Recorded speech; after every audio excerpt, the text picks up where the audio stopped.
PewDiePie ইউটিউবের ইতিহাসে অন্যতম প্রভাবশালী একজন নির্মাতা।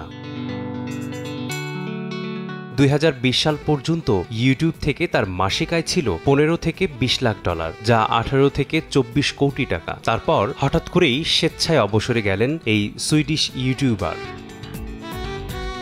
পিউডিপাই যখন 22 বছরের তরুণ, তখন তার ইউটিউব চ্যানেলে সাবস্ক্রাইবার সংখ্যা ছিল মাত্র 12,000। 23 বছর বয়সে ছিল 4,20,000। মাত্র 1 বছরের ব্যবধানে সাবস্ক্রাইবারের সংখ্যা বেড়ে দাঁড়ায় 15 মিলিয়নে। এরপর কেবল আকাশ ছোঁয়ার গল্প। 26 বছরে 37 মিলিয়ন, 27 বছরে 49 মিলিয়ন, 2019 সালে মাত্র 29 বছরে 78 মিলিয়ন, আর 30 বছর বয়সে 100 মিলিয়ন বা 10 কোটি, আর বর্তমানে 11 কোটি 10 লাখেরও বেশি সাবস্ক্রাইবারের মাইলফলক স্পর্শ করেন পিউডিপাই। তবে হঠাৎই থমকে যায় এই ইউটিউবার। এখন কিছু না করেই মাসে কয়েক কোটি টাকা আয় করছেন পুরনো ভিডিও, বিজ্ঞাপনের চুক্তি, ব্র্যান্ড অ্যাম্বাসেডর ও কন্টেন্ট মেকিং কনসালটেন্ট হিসেবে।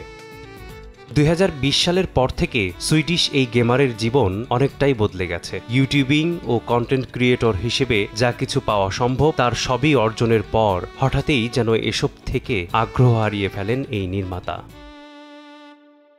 মেসবাহুল আলিফ, সময় সংবাদ।